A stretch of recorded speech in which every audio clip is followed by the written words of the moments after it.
எல்லாருக்கும் வணக்கம்.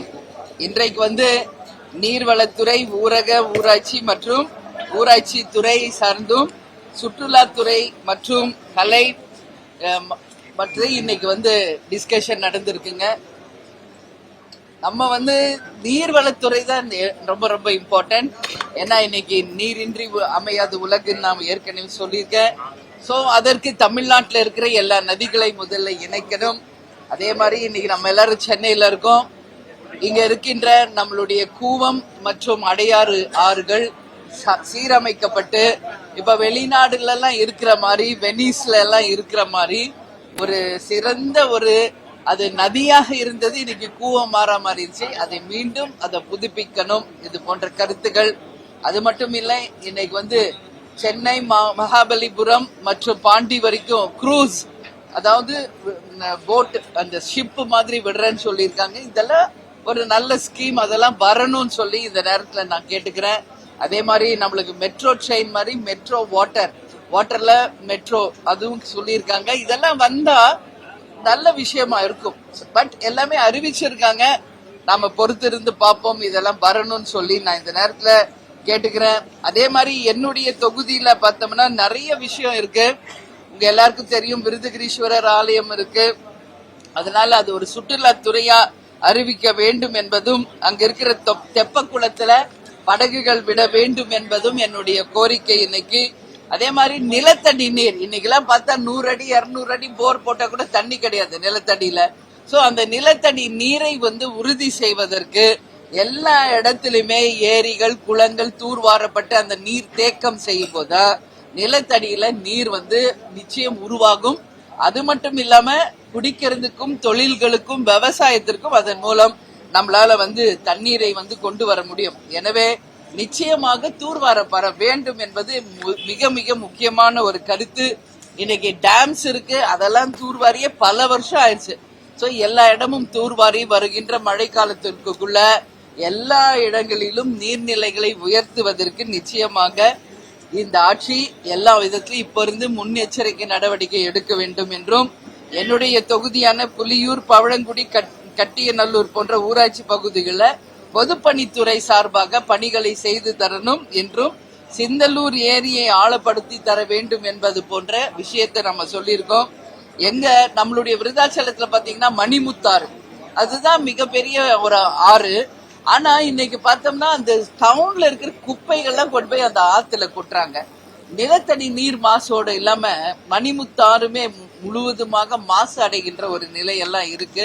சோ இதெல்லாம் கரெக்டா ஒரு சிஸ்டமேட்டிக்கா பண்ணி குப்பை கூலங்களை அகற்றி அந்த மணிமுத்தாறை எல்லா விதத்திலுமே பாதுகாத்து கரைகளை பலப்படுத்தி அந்த நதிகளை நிச்சயம் ஆறுகளையும், ஏரிகளையும், குளங்களையும் சரி செய்தாலே நிச்சயம் நம்மளுடைய நீர் தேவையை நாம் நிறைவேற்ற முடியும் என்பதையும் இந்த நேரத்துல இந்த நீர்வளத்துறை, சுற்றுலா மற்றும் ஊரகத்தை பத்தி நான் சொல்லுகிறேன்.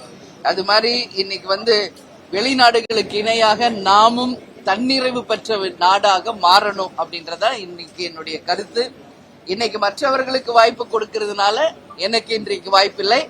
நாளைக்கு நான் துறை சார்ந்து, உணவுத்துறை சார்ந்த மானிய கோரிக்கையில நாளைக்கு பேச இருக்கிறேன். நாளைக்கு கவன ஈர்ப்பு தீர்மானமும் வருகிறது. சோ நாளைக்கு என்னுடைய உரையை நான் ஆற்ற இருக்கிறேன். நீங்க எதுவும் கேள்வி கேட்கணும் கேளுங்க. அனைத்து சட்டமன்ற உறுப்பினர்களுக்கும் வாகனம் அறிவிச்சிருக்காரு. ஆமாங்க, ஆமா. இன்னைக்கு எல்லா எம்எல்ஏஸ்க்கு வாகனம் அறிவிச்சிருக்காங்க. அதுல 2 விஷயம் இருக்கு. ஒரு பக்கம் நம்ம வரவேற்போம். எடுத்த உடனே நம்ம தப்பா சொல்ல வேண்டாம். அவர் ஒரு பெரிய மனசோட இன்றைய முதல்வர் விஜய் அவர்கள் அனைத்து சட்டமன்ற உறுப்பினர்களுக்குமே வாகனம் அறிவிச்சிருக்காரு. இது ஃபர்ஸ்ட் டைம், எந்த சிஎம்மும் பண்ணாதது பண்ணியிருக்காரு. வாழ்த்துக்கள். இதுக்கு மொத்தம் ஒரு 150 கோடி ரூபாய்க்கு மேல கவர்மெண்ட்டுக்கு செலவு இருக்கு. ஏன்னா மாச செலவு இருக்கு, வருஷ செலவு, வாகன செலவு. ஆனா என்னோட மைண்ட்ல என்ன தோணுதுன்றது நான் சொல்றேன். கேப்டன் எப்படி திங்க் பண்ணுவாரோ அப்படிதான் நானும் திங்க் பண்ணுவேன். இன்னைக்கு பல்வேறு பிரச்சனைகள் தமிழ்நாட்டில் இருக்கு. இன்னைக்கு சட்டமன்ற உறுப்பினர்களா இங்க வர்றவங்களுக்கு ஒரு 90% எல்லாருக்குமே வண்டி இருக்கு, எல்லாருக்கும் இருக்கு. புதிதாக தாவேக்கா இது போன்ற ஒரு தாவேக்கால நிறைய பேருக்கு இல்லை, அது தெரியுது. ஒரு சிலருக்கு இல்ல. பட் இதனால வந்து ஒரு 150 கோடி ரூபாய் இதுக்கு இன்வெஸ்ட் பண்ணியிருக்காரு முதல்வர்.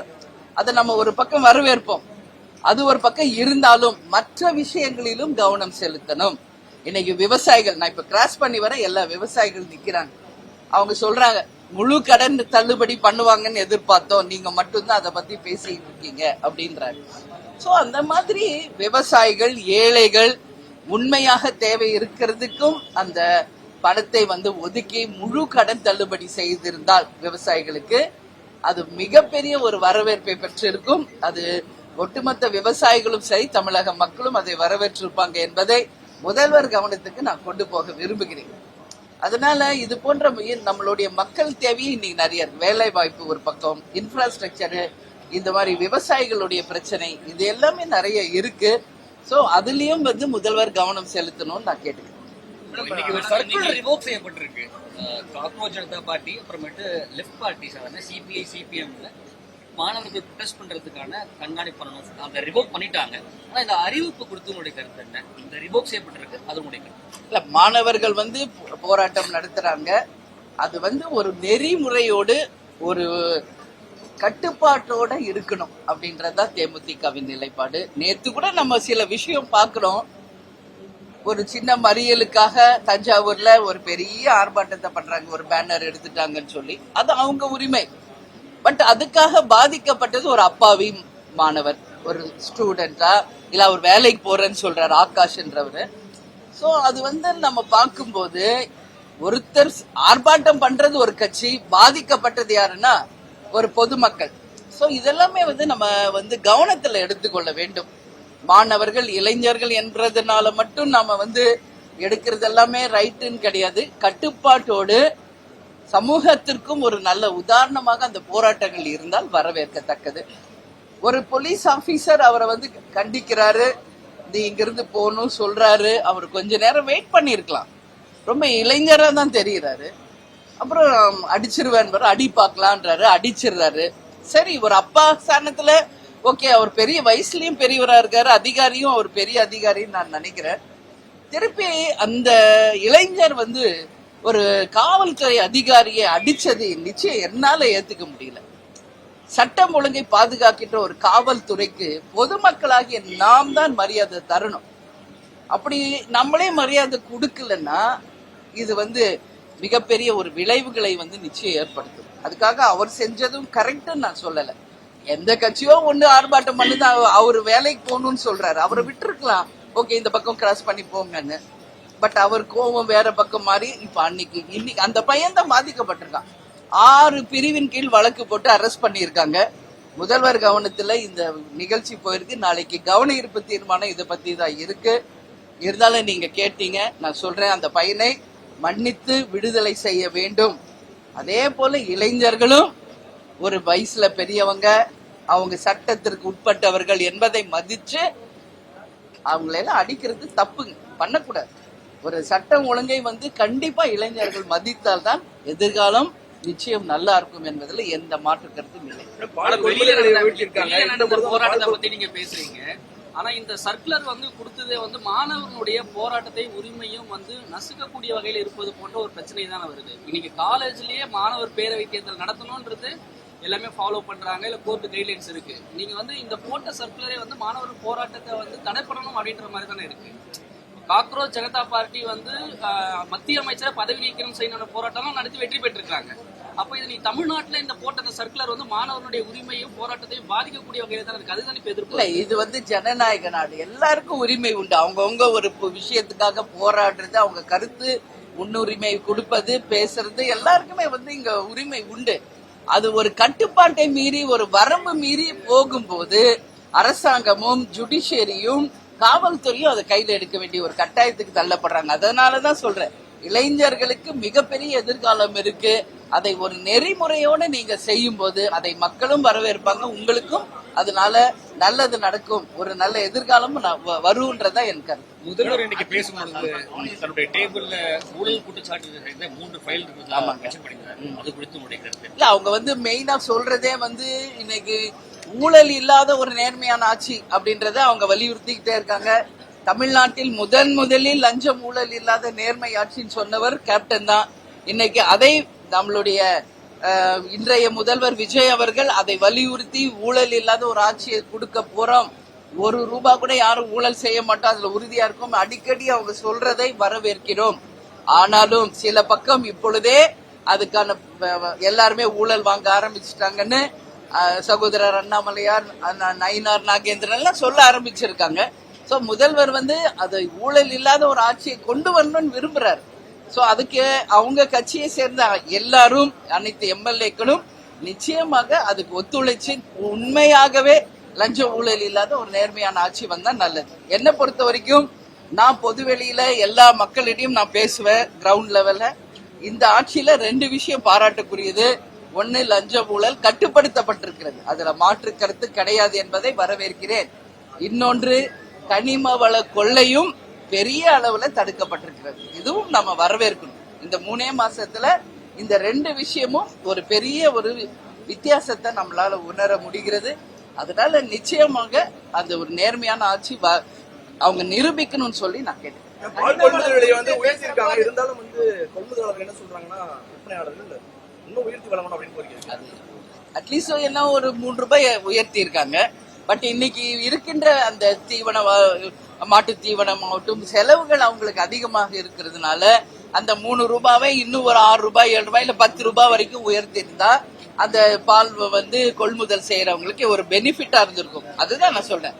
இப்ப இந்த கார் போல ஸ்கீமுக்கெல்லாம் பார்த்தீங்கன்னா இந்த மாதிரி ஏழைகளுக்காக அது பண்ணிருந்தா இன்னும் வரவேற்கக்கூடிய ஒரு விஷயமா இருந்திருக்கும் என்பதை என்னுடைய கருத்து. தென் மாநில முதல்வர்கள் மாநாடு நாளைக்கு நடக்குது. தமிழ்நாட்டினுடைய முதல்வர் நாளைக்கு பங்கேற்கிறதுக்கான சூழல் இருக்கு. என்ன விஷயங்கள்லாம் பேசணும்? காவிரி விஷயம், அந்த 3 தமிழர் சுட்டுக் கொல்லப்பட்ட விஷயங்கள்லாம் இது நேத்தே இங்க பதிய வச்சிருக்கேன். நேத்து இதே பிரஸ் மீட்ல இங்கே அதை சொல்லியிருக்கேன். நான் தான் ஃபர்ஸ்ட் சொன்னேன்.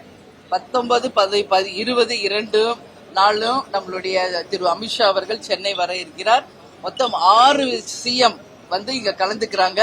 அதுல 4 பேர் புதிய முதல்வர்கள், 2 பேர் தான் ஏற்கனவே முதல்வர்களாக இருந்தவங்க. அந்த வகையில் நமக்கு இப்ப வந்து கர்நாடகாவோட தான் இப்ப வந்து காவேரி இஷ்யூ ஆகட்டும், நமது தமிழர்கள் 3 பேர் சுட்டுக் கொல்லப்பட்டதாகட்டும் மிகப்பெரிய ஒரு மக்களிடையே ஒரு கொந்தளிப்பை ஏற்படுத்தி இருக்கிறது. நிச்சயமாக நமது முதல்வர் திரு டி.கே. சிவகுமார் அவரிடம் பேசி உறுதியாக அந்த பாதிக்கப்பட்ட குடும்பங்களுக்கு 1 கோடி ரூபாய் நிவாரண நிதி ஒரு வேலை வாங்கி தரணும். கவர்மெண்ட் ஒரு ஜாப் இனி வந்து இந்த மாதிரி தொடராம இருக்கிறதுக்கு உறுதிப்படுத்தணும்ன்றது என்னுடைய கோரிக்கை, தேமுதிகவின் கோரிக்கை. அது மட்டும் இல்லாமல் நம்ம வந்து காவேரியிலிருந்து இன்றைக்கு உபரி நீர் தான் இன்னைக்கு இப்ப வரைக்கும் வந்துகிட்டு இருக்கு. அந்த உரிமையான தண்ணீர் வந்தா கடமடை வரைக்கும் போகும்போது இன்னைக்கு வந்து விவசாயிகளுக்கு அதனால பெனிஃபிட் ஆகும். இன்னைக்கு வரைக்கும் கடைமடை வரைக்கும் தண்ணி போகல.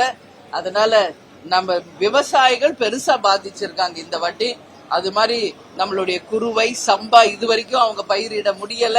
இப்ப வந்து முடிஞ்சு இன்னும் சம்மர் எல்னினோ எல்லாம் வந்தா விவசாயிகளுடைய வாழ்க்கை கேள்விக்குறியா இருக்கு. சோ இதெல்லாம் கன்சிடர் பண்ணி நமது முதல்வர் அவர்கள் டி.கே. சிவகுமாரிடமும் நமது உள்துறை அமைச்சர் திரு அமித்ஷாவிடமும் இதை வலியுறுத்தி காவேரியில உரிமை தண்ணீரையும், அந்த காட்டுல வந்து மாடு தேடி போனாங்களா, மரத்தை வெட்ட போனாங்களா, இல்லனா அவங்க வந்து எதுக்கு போனாங்கன்றது தெரியாம ஒரு நிகழ்ச்சி நடந்திருக்கு.